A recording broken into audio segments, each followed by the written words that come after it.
she always had a love and passion for decor and design, wanted to do it, didn't get a chance to actually launch it because, her life was short-lived.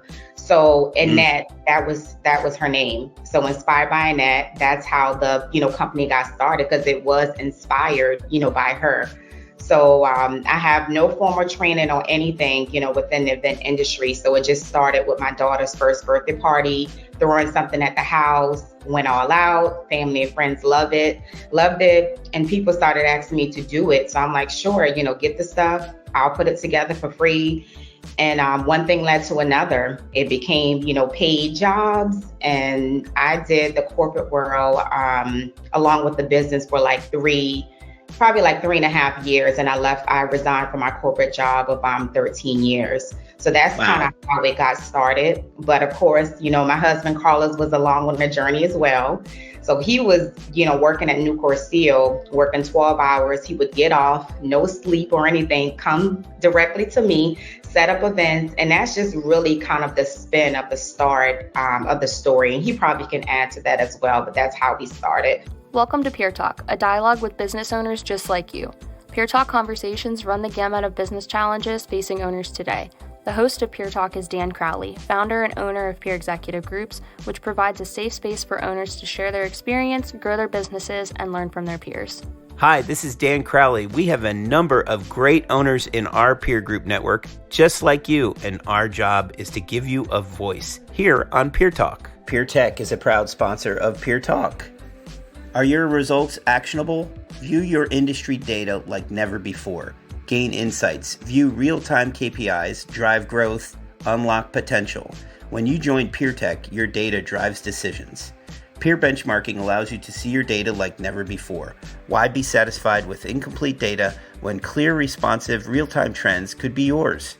Now is the time to start making insightful, data-driven decisions for your business. PeerTech. Courtney and Carlos Scipio will be joining us on Peer Talk today.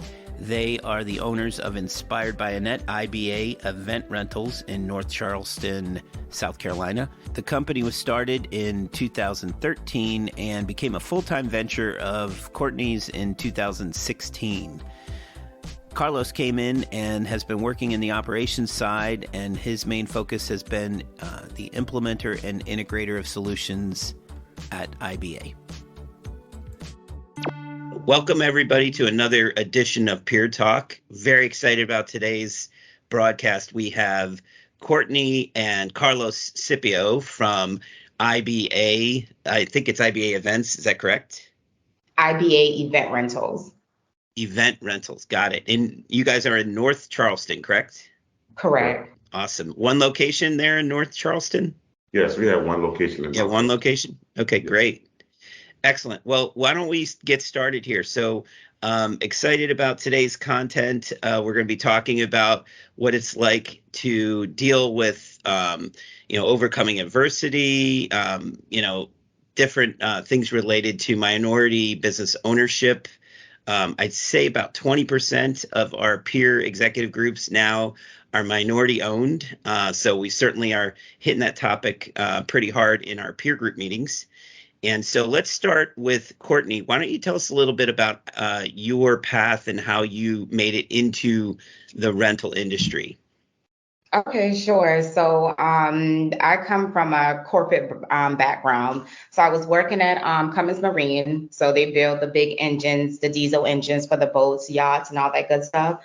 So working in the corporate world, then I was actually a real estate agent on the side. So I know I always wanted to do some sort of entrepreneurship or do something on my own. And I really thought it was going to be the actual real estate agent, but God had other plans. So I lost my mom from domestic violence. So my mom's boyfriend shot my mom, and then he turned around and killed himself. So that's kind of the start of the company. So she always had a love and passion for decor and design.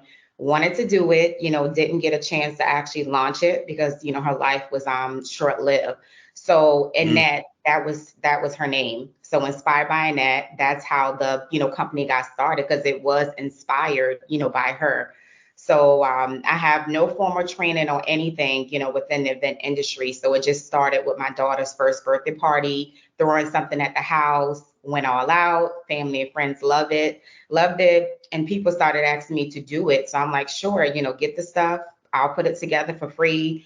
And one thing led to another. It became, paid jobs. And I did the corporate world along with the business for probably like 3.5 years. And I resigned from my corporate job of 13 years. So that's kind of how it got started. But of course, my husband Carlos was along on the journey as well. So he was, working at Nucor Steel, working 12 hours. He would get off, no sleep or anything, come directly to me, set up events. And that's just really kind of the spin of the start of the story. And he probably can add to that as well, but that's how we started. So I always like to say out of a tragedy, this blossom, this flower. And I just feel like I'm used as a vessel to, carry out my mother's dream. So started off with the eventing, the design part, planning, but we no longer do that. We're, full rental now, but that's really the start of our journey. Wow. Tremendous. So Carlos, add in the blanks there. Tell us about your journey and how you guys met, when you met, and how you pushed into this. Yes, definitely. I met my wife, Courtney, back in 2006, like she said, at a bar. It's just amazing just thinking about the journey, because we talk about it all the time, where our time just flies, and just thinking about how we met, from the day we met, we spent every weekend together till we moved in with each other. I really feel like this was destined. Just seeing her drive.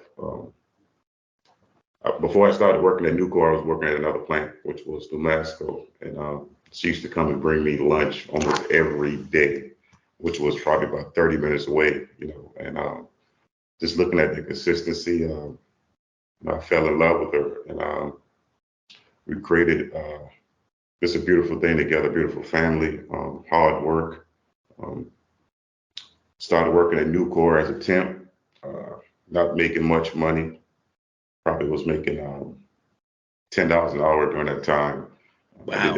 I did that for about 3.5 years, staying consistent, and finally got the job to where I was ended up making about 6 figures a year. After working 3.5 years at $10 an hour, doing the same job as the guys that was making 6 figures already. And wow.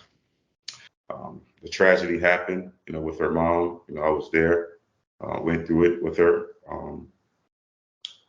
Like she said, it started with my daughter's birthday party. I can remember it just like yesterday. I'm coming home from 12-hour shift, coming home to my garage, and it's like transformed. She got draping up. It don't even look like my garage. And, all the friends and family that was there was asking her to do their kids' party the same way, and it just started to like, hey, babe, you need to do something with this.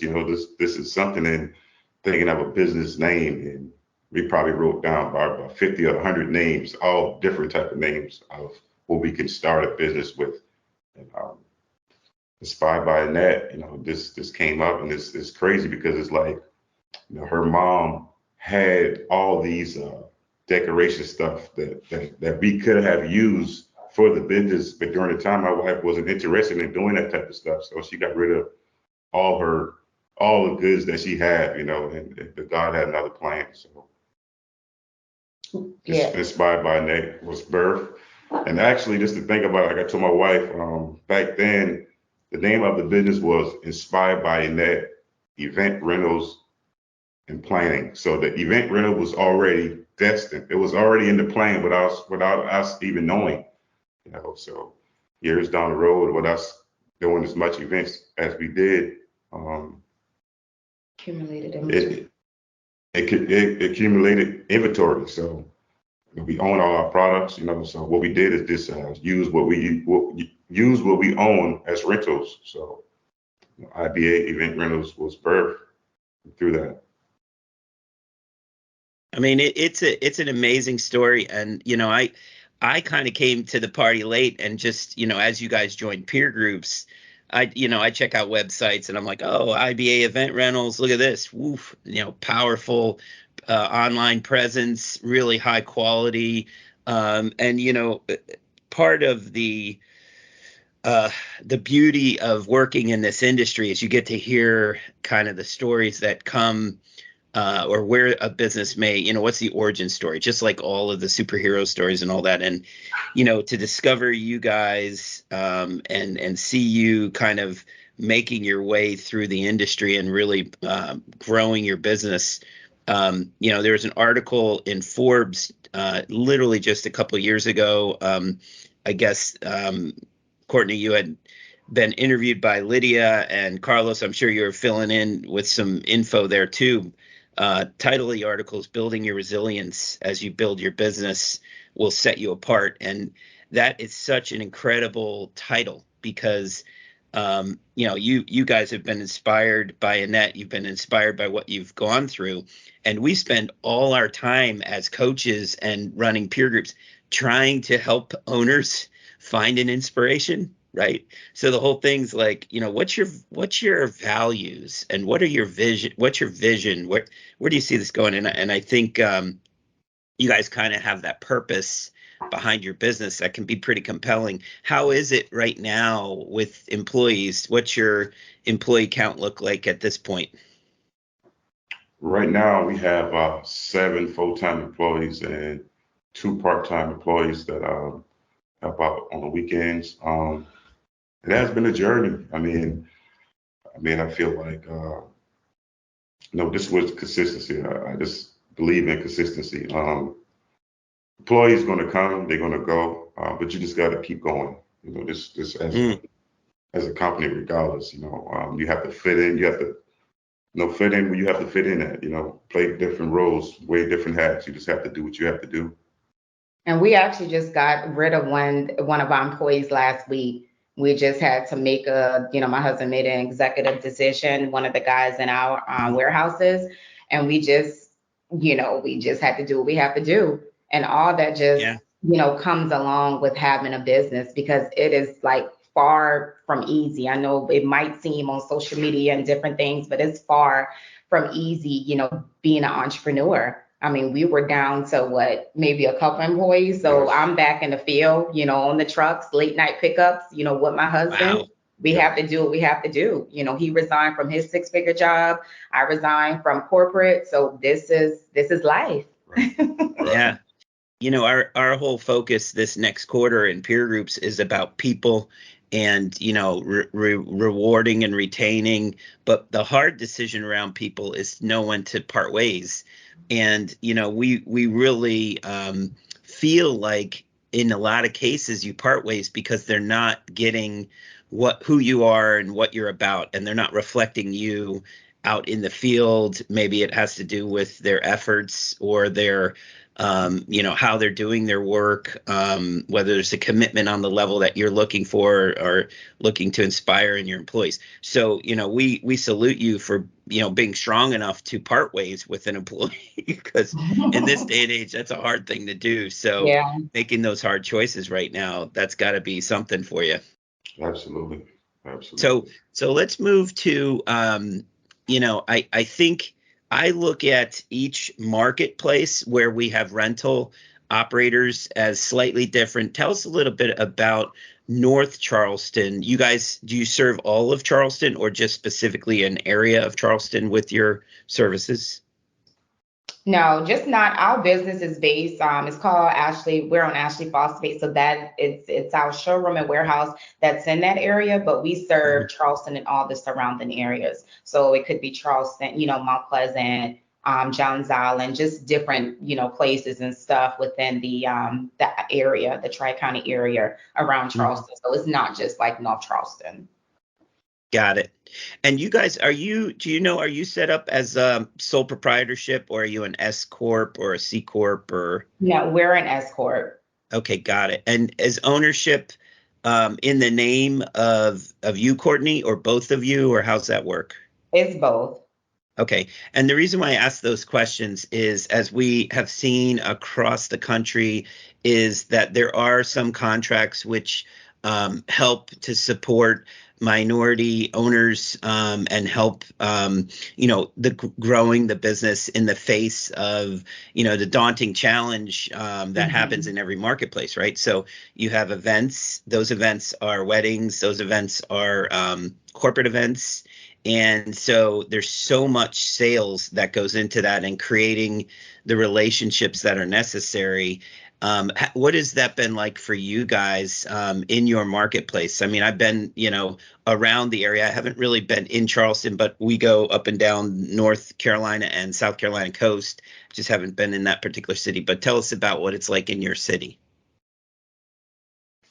What Charleston is, well, actually, it used to be Las Vegas, but I think it was last year that we actually beat Vegas with being we were number 3, but now we're number 1 as far as the top place for wedding, destination weddings. Wow.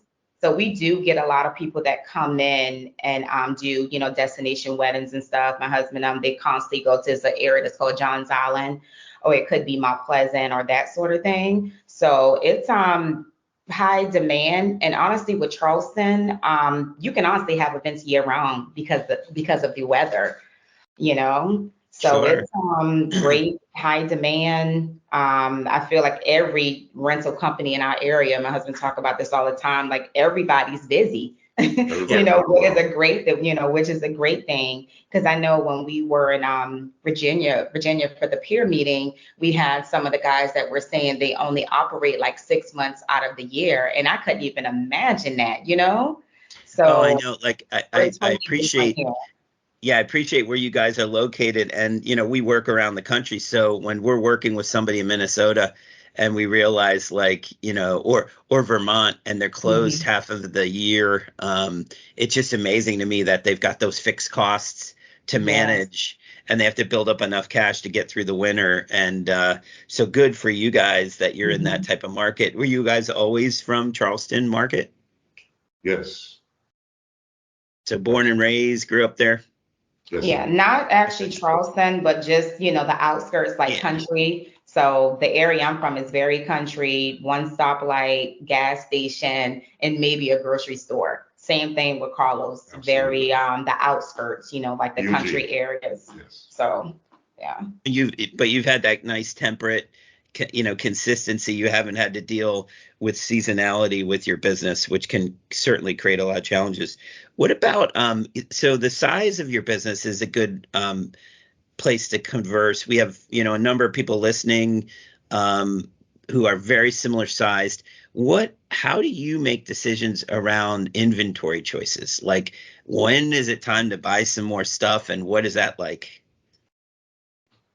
Well, for me, we have, our assistant, Sabrina, we do have something in the system where it's like the Miss Rentals. So I usually have her note, or I usually, ask her, like, what are people calling for, or something that we don't have. Or even if I don't ask her, she'll let me know, like, okay, we might need to think about this or get this in, because it's a constant request. And that was even with the dishware, because we were just table chairs, just growing little by little, but we just got into, like, last year, like, full dishware. So got the dishwasher and all that good stuff, because we were sub-renting like every weekend. So it just made sense, especially for our market with all these weddings and corporate and all this other stuff, to just go ahead and invest in that so we can keep the money in-house.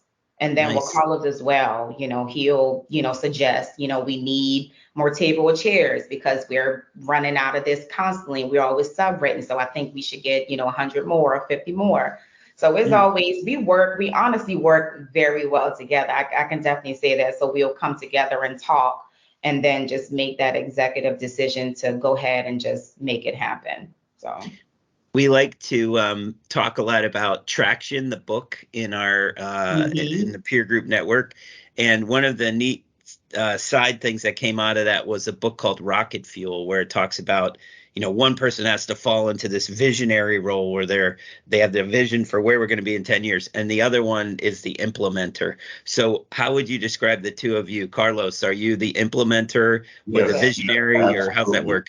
You described us perfect, because Yes. that is us. Like, he always, when he introduces us, he's like, yeah, my wife, she's the face of the company, that sort of thing. And he was very excited to get on this interview, because usually it is people with me being the face, they want to talk to me, but to have him involved and get his perspective, especially with the warehouse and just the logistics of the business, it's a great thing. But that's exactly how it is.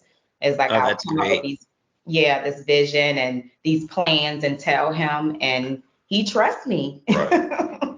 And he'll make it happen. So It's fascinating, because it does feel like you guys have a little bit more of a true partnership. We see spouses working together in the industry, and we don't necessarily always see that kind of yin yang role going on.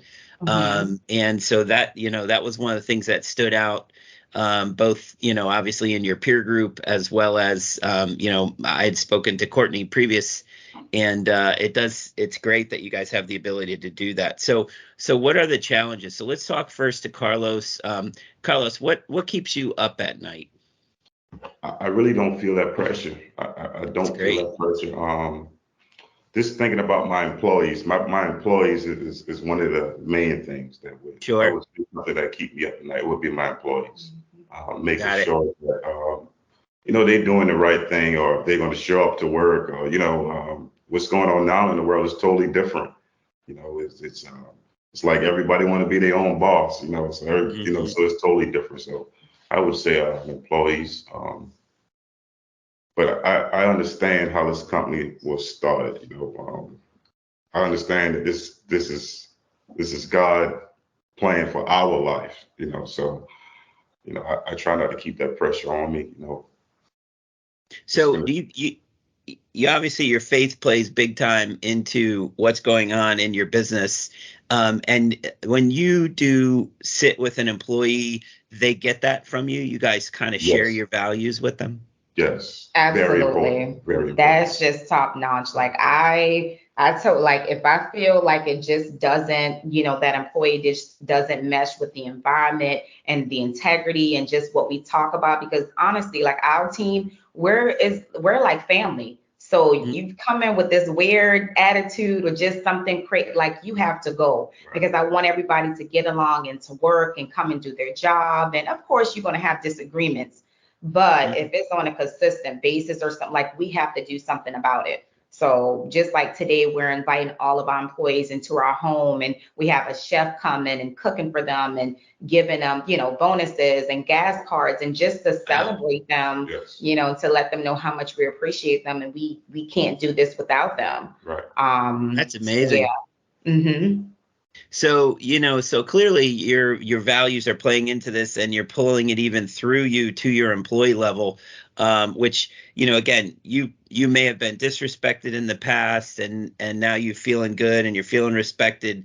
It may be just the fact of how you were raised, or how you came to a point in your life, and now you're sharing that with your employees. So that's good for you guys. That's awesome.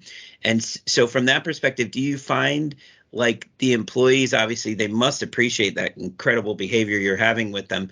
Can they help out and help with recruiting and possibly bringing in people that they feel would be beneficial to IBA? We have had that in the past. It has worked out. Some worked out, some haven't. I mean, at the end of the day, people is people, and they have to get adjusted to our culture, how we do things around there. And if they're not lining up with the vision, it'll be seen immediately. Gotcha. It's something that God has given us. Just the vision of His direction and where we're going at. And if you're not lining up with what we got going on, you have to go. I remind them all the time. Like, when you see like what my wife and I have going on, I mean, you have to sit there and say, like, hey, this is all God, because we have a lot going on. We are very successful. And just starting off the company, as small as we are, you say how they do it. Like, how do we do it? Yeah. Well, it's cool because it's, you're really, because you've, been forged by iron or steel, getting into your new core pass. But anyway, The point being that you basically have said, you know what, if I have to make a hard decision here on an employee, I'm willing to do it because of, the path that we've taken. And Carlos, my follow up on you talking about these employees, you came from that kind of wake up, go to work, working hard for your money. I know I come from an area, Bethlehem, where we have Bethlehem Steel, and a lot of the people who were basically had run through that in their lifetime. And you come into a work environment and you know what it means to work, to get up and go to work. Now we're in a little bit of different times, right? We have some generational differences. Now I'm an old timer, right? I'm 55, but it sounds like you have good open dialogue and communications. Do you meet regularly with the employees? Or at least it's clear that you've kind of identified, hey, let's do this for the employees at one point, right? So yes, regularly, all the time. I mean, I'm just not like, their boss, Yeah. I'm somebody that they can talk to. They look to talk to for inspiration. I am a spiritual person. So that is huge, Yeah, that's great. So you're managing by walking that around. You're managing by walking around and having conversations, right? So it doesn't necessarily have to be about having an annual review or anything like that. You get an opportunity to give Carlos and Courtney feedback because of the environment you've created. Correct. Mm-hmm. That's awesome. That's Yes. awesome. And so let's flip and let's talk to Courtney for a second about your role in the company. So, you got to get the word out, right, on IBA. What are some things you've done? Clearly, the Forbes article, I think, is an amazing lead for you to present about IBA. The stuff that's talked about in that article is so inspiring and just a powerful thing to see them identify a woman with the Forbes women sections and then see you in there is kind of a cool thing. And then from your perspective, how do you get the word out? Are you attending Chamber of Commerce or are you just word of mouth? How's that work? Yeah, it's a lot of word of mouth just with us because we're going into 10 years in the business. So people have known us from back then and just creating those relationships. Social media, it is huge. It's at an all-time high now. So social media, word of mouth, we are part of the chamber as well. And just networking. Relationships are everything. So. Absolutely. So tell us, Courtney, about your vision for the future. We've gotten into the implementation side a little bit. Let's hear about, where do you see this thing going? You've 10 years behind you. What's 10 years in front of you look like? So we just moved we have a little bit over 7,000 square feet now, and we have already outgrown that space. So I know we're definitely going to need more warehouse space. And we're looking to actually, instead of lease something, we definitely want to see if we can actually get something where we can purchase and own, or we can, find some land and build or something like that. We do have a venue space as well. So our venue currently seats 100 people, but we're going to break ground this year to renovate the venue where we can accommodate at least 250 people. So definitely see us doing that. We do mobile home investing on the side, so doing more of that as well. So I definitely see like structure in place, SOPs, all that good stuff. So the business is running without us being there like every day. Of course, still being a part of it, but we have systems and SOPs and just everything in place so this business can actually, run without us actually being present, every day. So that along with the venue is like the big picture and whatever else God brings our way.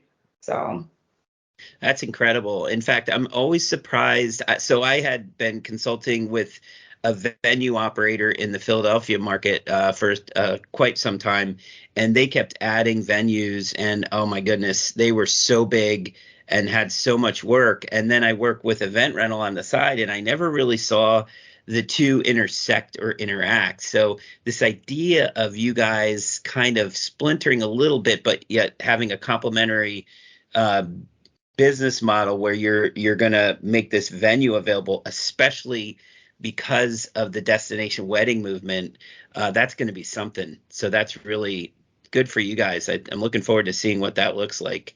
Yeah, and it works pretty well because we're actually, the venue and the rental business are like 5 minutes apart. So Wow. It works very well. That's great. Very cool. And Carlos, what are the next couple of employees that you need to hire? You need drivers or warehouse people, or what is it? Yes, definitely. We just made one of our employees warehouse manager, who was with us for about 7 years. So I'm very happy for her. It's a female. In the future, definitely need more drivers, reliable drivers. Yes, I think we need another assistant, receptionist. Just the demand right now, The phone is just ringing out the hook.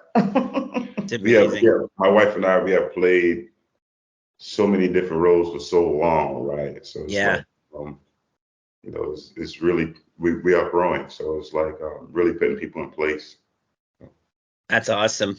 Well, and again, biggest challenge, right? Is to find those people, get them in, and make them partners inside your company, essentially. But I have no fear that you guys will be successful. You clearly understand who you are as people. You've got great values, and you're going to attract some of the best and hardest workers. So we look forward to seeing how you guys progress over the next couple of years. And for everybody listening on the podcast, if you have any destination wedding plans, by all means, get in touch with these two down in Charleston, North Carolina, and South Carolina. Well, is it North Carolina or South Carolina? South Carolina. Mm-hmm. Got it. See, that's why I go with North Charleston, South Carolina. Got it. Try to understand. But anyway, appreciate you both being here today. Absolutely. Thanks for the invite. This was awesome. It's been great having you on, and especially with all the challenges we're facing as with the economy and everything, to see you guys moving and making things happen is very inspirational. So thanks again. And you have been listening to Peer Talk. Peer Tech is a proud sponsor of Peer Talk. Are your results actionable? View your industry data like never before. Gain insights, view real-time KPIs, drive growth, unlock potential. When you join PeerTech, your data drives decisions. Peer benchmarking allows you to see your data like never before. Why be satisfied with incomplete data when clear, responsive, real-time trends could be yours? PeerTech. You've been listening to Peer Talk from Peer Executive Groups, produced and directed by Noah Crowley and hosted by Dan Crowley. Subscribe to this podcast for notifications of future episodes of Peer Talk.